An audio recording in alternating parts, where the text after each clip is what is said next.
책임이라는 소지를 명확하게 하는 사람에게 당연히 관계가 좋을 수밖에 없고 그 관계 좋은 사람들과 함께 일하고 싶습니다. 두 번, 세 번 반복되면 어떻게 돼요? 아, 쟤한테는 일 맡기지 마. 중요한 거 시키면 안 돼. 한번 뚝 조언을 해주고 갔는데 갑자기 문제가 해결됐어. 각인이 얼마나 오래 남을까요? 관계가 좋은 사람들은 대체되지 않습니다. 여러분을 오늘 제가 여러분과 이야기 나눌 5가지 주제입니다. 여러분을 대체할 수 있는 건 뭐가 있을까요? 대체할 만한 요소가 뭘까? AI가 좀 많이 나오네요. 그죠? 제가 생각하는 거는 3가지입니다. 오토메이션. 이건 뭘까요? 자동화입니다. 자동화. 그러니까 오토메이션이라는 거 자체는 순서와 규칙을 정해 놓은 거예요. 어느 때가 되면 당연히 해야 될 일들을 프롬프트 혹은 규칙으로 정해 놓는 거죠. 그래서 오토메이션이 꼭 시스템만 있는 건 아니에요. 사람과 사람의 규칙일 수도 있어요. 예를 들면 고객과의 CS 업무도 오토메이션이 가능합니다. 뭐 단계가 여러 가지가 있는데 낮은 단계는 시간대를 정해버리는 거예요. 우리는 10시부터 5시까지만 소통할 거야. 그 이후에는 소통 불가. 닫아버리는 것도 오토메이션의 한 기능입니다. 자동화를 시키기 위한 스펙트럼이 굉장히 넓어요. 아주 낮은 단계부터 굉장히 높은 단계까지. 자동화라는 개념을 되게 폭넓게 보셔야 돼요. 그래서 제가 간혹 가다가 이제 그런 얘기를 하지만 제가 초등학교 때만 해도 모든 건물에 있는 학원이 주산학원이었어요. 주산학원. 주판을 두드리는 능력이 정말 중요한 능력이었고 그거 가지고 취업을 다 했단 말이야. 근데 오토메이션이 전자계산기가 등장하고 엑셀이 등장하면서 더 이상 그 역량이 필요 없어진 거예요. 이거를 스킬이라고 합니다. 스킬. 스킬적인 거는요. 기술이 나오는 순간 대체가 되게 돼 있어요. 지금으로 치면은 내가 코딩을 할 줄 알아? 대체되는 거죠.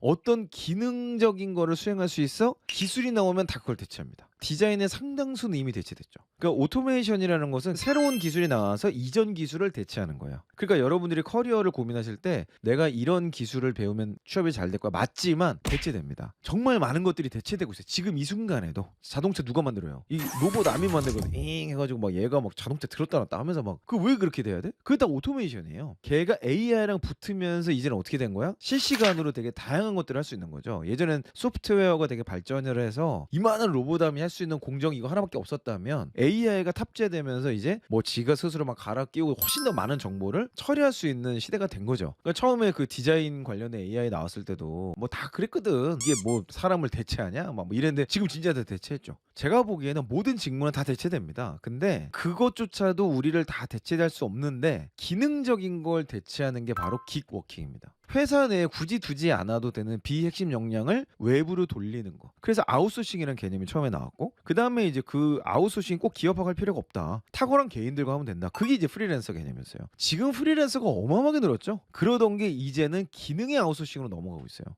우리 회사에 없는 역량을 대체해 주는 거예요. 우리 회사에 마케팅 역량이 없어. 그렇다고 마케터를 막 뽑는 게 아니라 마케팅 전문 회사에게 맡겨버리는 거예요. 역량의 호환 형태로 기계 개념이 점점 확장되고 더 강화되고 있는 거예요. 그러니까 이런 식으로 대체가 계속해서 일어난다. 대기업들이 스타트업들을 M&A 하는 거, 인수하는 거, 긱워킹의 확장된 개념으로 보셔도 돼요. 그거를 내재화시킴으로 인해서 역량을 확보하는 거죠. 그래서 저는 여러분들이 커리어를 이제 생각하실 때 이런 거 참 주의해야 될 것 같아요. 제가 대기업이 위험하다고 생각하는 이유가 몇 가지인데 바로 저 긱워킹 때문에 그래요. AI도 있어. 오토메이션도 다 있는데 AI는 아직 우리나라 대기업의 특성상 아직 AI를 공격적으로 쓰지 못해서 그렇다 뿐이지 저는 조금만 어떤 시스템을 구축하려는 노력을 각 잡고 하면 잘하지 않을까? 그런 기대는 있어요. 제가 느끼기에 AI로 업무를 했던 사람들이 결국엔 대기업의 타겟팅이 될 겁니다. 그런 사람들이 일을 잘할 수밖에 없어요. 김혜올님이 지금이라도 AI 공부를 해야 되냐라고 했는데 AI를 공부를 대체 어떻게 하냐는 거는 되게 중요한 문제 같아요. AI를 그냥 AI란 무엇인가, AI의 역사 뭐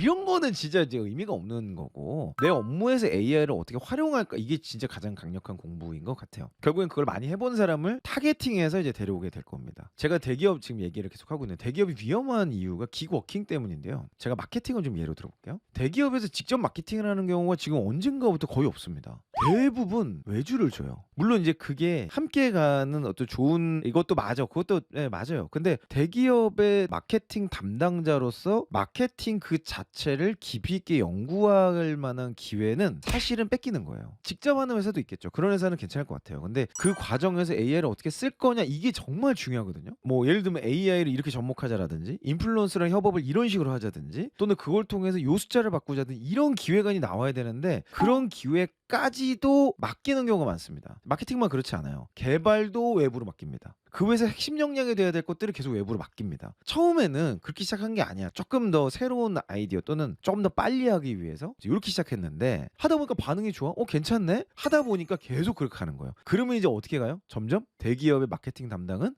외주 계약 관리자가 되게 됩니다. 어느 업체가 잘하냐? 물론 그것도 내가 보기엔 진짜 실력인데 진정한 전문성은 계약 관리 담당자가 될 확률이 높습니다. 지금 인사도 그렇게 가고 있어요. HR이야말로 이게 외부로 나가면 안 되는 건데 이것조차도 나가는 경우가 있어요. 그 시대적 흐름이라는 것을 거부할 수는 없죠. 내가 진정한 HR 전문가가 되고 싶어 그러면 사실 인하우스를 깊이게 다뤄봐야 되거든요. 내가 그걸 다 겪었어. 그러고 나면은 사실 외부에 맡겨도 되죠. 핵심 지식은 내가 갖고 있는 거니까. 근데 지식이 없는 상태에서 외주로 맡겨버리게 되면은 그런갑도 하고 이제 가게 될 수밖에 없는 거죠. 그럼 이제 어느 순간부터 어떻게 되냐? 야, 저 담당자 왜 있는 거야? 한 게 뭐야? 이렇게 되는 거예요. 이렇게 이런 식으로 대체가 조직적으로 되게 됩니다. 라익서님이 책 많이 읽고 사람의 말각으로 이해하는 걸 노력하셔야 합니다 하셨는데 정말 동의합니다. 적에 대체되지 않는 사람의 고유 역량으로 갈 것 같아요. 그러니까 여러분들이 어쨌든 내가 어떤 사람으로 성장하고 싶은가를 여러분 잘 보셔야 됩니다. 자, 그래서 어찌됐건 제가 생각하기에는 크게 세 가지 범주에 의해서 우리는 다 대체될 것이다. 이렇게 생각이 듭니다. 대체되지 않는 사람들의 유형이 있습니다. 이게 아무리 이 세 가지가 아무리 발전해도 절대 대체되지 않는 사람의 유형이 있어요. 뭘까요? 제가 생각하는 키워드는 이래요. 첫 번째는 테크니션입니다. 엄청난 테크닉이 있는 사람이에요. 근데 여기서 말하는 테크닉의 수준은 최고 레벨을 얘기합니다. 뭐 예를 들면 그 구글의 천재 개발자 2명 있대잖아요. 한 명이 뭐 1000명의 생산성보다 더 높대요. 뭐 그런 얘기가 있더라고요. 그러니까 그럴 정도로 압도적인 테크닉을 갖고 있는 사람. 그런 사람들은 절대 대체될 수 없습니다. 근데 이런 사람은요. 아주 소수입니다. 아주 소수예요. 왜냐면 저 테크니션이 되기 위해서는 반드시 뭐가 필요한지 아세요? 첫 번째 재능이 있어야 됩니다. 제가 지금부터 30년을 축구 연습을 한다고 손흥민보다 잘할 수가 없어요. 되겠냐고. 안 돼. 재능이 없이는 최고의 테크니션 절대 못 갑니다. 그냥 어느 수준 남들 하는 수준까지밖에 못 가요. 그리고 또 하나가 필요해. 그게 뭘까? 축적의 시간이 필요합니다. 아주 성실뿐만이 아니라 태도도 좋아야 되고 그냥 지속해야 되고 그 환경이 열려야 돼요. 그러니까 소수밖에 안 되는 거예요. 이게 뭐 다수가 될 수가 없습니다. 이거는 이 두 가지 없이는 절대 저렇게 안 됩니다. 자, 두 번째, 이 사람도 대체되기 어려워요. 이 사람 뭐냐? 플래너입니다. 플래너. 노트를 얘기하는 게 아니고 플래닝 전문가를 얘기하는 거예요. 플래닝 전문가. 플래닝 전문가의 기능은 뭐냐면 목표를 설정합니다. 그리고 조정을 합니다. 기준을 잡아요. 그게 플래너인 거야. 플래너는 절대 대체될 수 없습니다. AI, 오토메이션, 기워킹을 결정하는 사람이 저 플래너예요. 자, 뭐부터 하자. 이렇게 하자. 한마디로 기획자입니다. 이 사람들의 특징이 뭘까요? 넓은 시야를 갖기 위해서 필요한 거? 경험이 필요합니다. 그러니까 경험이 없이는 실행을 못해요. 전략기획 직무가 지금 없어지고 있는 이유가 그겁니다. 신입이 들어와서 기획을 못한다는 거예요. 자, 그 다음에 또 뭐가 있어야 돼요? 리더십이 있어야 됩니다. 경험들이 쌓인 채로 이렇게 해야 돼 라고 기준을 제시할 수 있는 사람이어야 돼요. 리더십 없이는 안 되는 거야 이거는. 그래서 이제 회사에서 보통은 기획 직무를 굳이 직급으로 칠 때 차부장급을 맡기는 이유가 있어요. 왜냐면 이론만으로는 안 되거든 이게. 그렇다고 너무 고인물이 또 돼서는 안 돼. 나 그거 다 해봤는데 안 돼. 이건 또 안 돼. 다양한 성공과 실패 경험이 있을 때 비로소 플래닝을 할 수 있어요. 주니어 때부터 플래닝을 하려고 섣불리 덤벼드는 것은 제가 보기엔 별로 안 좋습니다. 그 기획이 결과물이 좋지 않은 게 어찌 보면 당연한 거죠. 경험이 없어서 그래요. 최소한의 경험은 필요합니다. 저는 제가 보기에 그 경험의 양은 그래도 한 5에서 7년 정도? 실패를 해봐야 돼. 그러면서 요런 거는 사람 때문에 안 되는구나. 요런 거는 기술 때문에 안 되는구나. 요런 거는 시간 때문에 안 되는구나. 그리고 또 극복 경험도 있어야 돼요. 그런 것들이 있을 때 기준과 순서와 어떤 것부터 할지 이런 것들 따지는 게 되게 중요하다. 자, 세 번째는 컨트리뷰터입니다. 이거는 그냥 공헌 중심적 사고라는 사람이에요. 공헌 중심적 사고. 공헌하는 사람은 이제 어떤 사람이냐면 계속 넥스트 스텝을 제시하는 겁니다. 컨트리뷰터가 되기 위해서 또 필요한 게 뭘까요? 이건 학습과 성장하는 사람이 필요합니다. 학습과 성장이 없이는 컨트리뷰터가 될 수가 없어요. 또 뭐가 필요하냐면 의사소통이 필요합니다. 저는 협상력이라고 하는 게 좋을 것 같아요. 상대방을 설득하는 거죠. 컨트리뷰터는 결국에는 주장하는 사람이에요. 이런 거 해야 됩니다. 이렇게 합시다. 지금 우리는 이 과정인데 이렇게 가야 됩니다. 라고 이야기하는 거. 너무 중요합니다. 그래서 학습과 성장을 끊임없이 하는 사람. 학습하다 보니까 지금 우리 조직이 필요한 건 일로 가야 될 것 같아요. 라고 설득해내는 거야. 설득해내는 사람은 절대 대체되지 않습니다. 왜냐면 새로운 방향성은 계속 제시해. 저 컨트리뷰터에 의해서 테크니션이 바뀝니다. 지금 우리 회사에 있는 테크니션들이 이런 사람들인데 이런 테크니션들이 필요합니다. 고인물들, 뭐 꼰대들 이렇게 얘기하는데 그분들까지도 설득해낼 수 있어야 돼요. 자, 그리고 마지막으로 디시전 메이커입니다. 의사결정자죠. 의사결정자. 예컨대 이거를 전문으로 하는 사람이 누구예요? CEO입니다. CEO. 없어질 수가 없어요. 디시전 메이커는 언제나 있습니다. 모든 리더십들은 사실 디시전 메이커거든요. 디시전 메이커에게 꼭 필요한 게 뭘까요? 철학입니다. 철학이 제일 중요합니다. 철학이 없어서 결정을 못하는 거예요. 두 번째는 뭐가 있어야 될까요? 비전이 있어야 됩니다.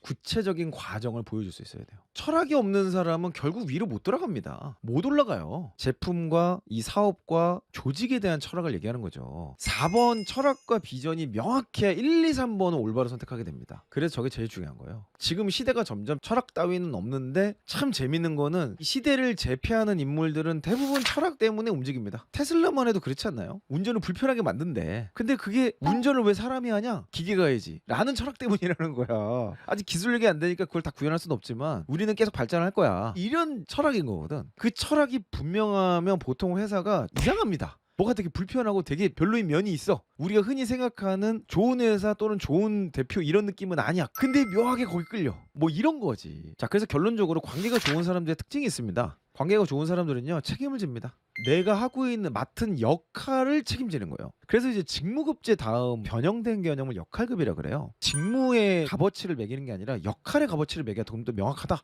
이렇게 얘기하는 거죠. 예를 들어서 디자이너라는 직무보다는 브랜딩을 높이는 역할. 이렇게 해서 포지션이나 급여를 책정하는 거예요. 저 사람이 우리 회사의 브랜딩을 더 높였어. 저 사람의 선행 또는 저 사람이 어떠함으로 인해서 우리 회사 브랜딩이 좋아졌네? 그럼 그 사람을 브랜딩 담당자로 지정하고 급여도 거기에 맞게 보상을 더 하자는 거야. 근데 뭐 그런 제도적인 변화까지 가지 않더라도 책임이라는 소지를 명확하게 하는 사람에게 당연히 관계가 좋을 수밖에 없고 그 관계 좋은 사람들과 함께 일하고 싶습니다. 전문가들은 보통 관계가 좋아요. 전문가들은 무능함에서는 관계가 안 좋습니다. 무능함을 맞닥뜨리는 순간 이 프로페셔널들은 굉장히 짜증나요. 근데 프로끼리 만나잖아요. 정말 좋은 관계로 들어갑니다. 그리고 한 번 딱 같이 일을 해보면 그 뒤로 그냥 거기랑만 합니다. 계속해서 가는 거야. 계속. 두 번째는 도움을 구할 줄 안다는 겁니다. 도움과 조언을 구해요. 이 과정에서 의사소통이 이루어지는 겁니다. 근데 도움 요청 안 하고 라스트 미닛에 꼭 폭파시키는 사람이 있어요. 그러면 그 사람이 평소에 아무리 열심히 했고 이것저것 했고 뭐 다 기억에서 사라져. 그냥 그 사람의 폭파시킨 그 라스트 미닛만 떠올라요. 그게 두 번, 세 번 반복되면 어떻게 돼요? 아, 쟤한테는 일 맡기지 마. 중요한 건 시키면 안 돼. 이렇게 된다고. 도움을 구하는 거가 잘 되는 사람은요, 지난번에 이것 때문에 실수했는데 이거 혹시 어떻게 해야 될까요? 이런 것들을 계속 사전에 물으면 조율을 해나가는 거죠. 자, 그리고 세 번째는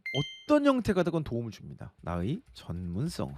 내가 막 데이터 분석이 안 돼서 끙끙 앓고 있는데 갑자기 데이터 전문가가 와가지고 뭐 어려워요? 아, 그럼 이렇게 한번 분석해봐요. 한번 뚝 조언을 해주고 갔는데 갑자기 문제가 해결됐어. 각인이 얼마나 오래 남을까요? 그리고 그 사람이 또 어려움에 처해서 그럼 내 전문성으로 뭔가 하든 도움이 되고 싶겠죠? 안 그러면 인성 거진 거지 뭐.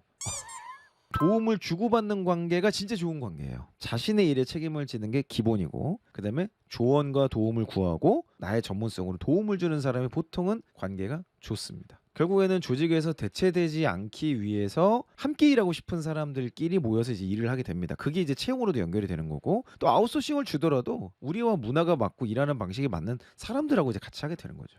관계가 좋은 사람들은 대체되지 않습니다. 대체되지 않는 여러분이 되실 거라고 믿고 또 계속해서 성장하는 여러분이 될 때까지 저는 계속해서 연구하고 또 여러분과 함께 하도록 하겠습니다. 이상 이영이었습니다.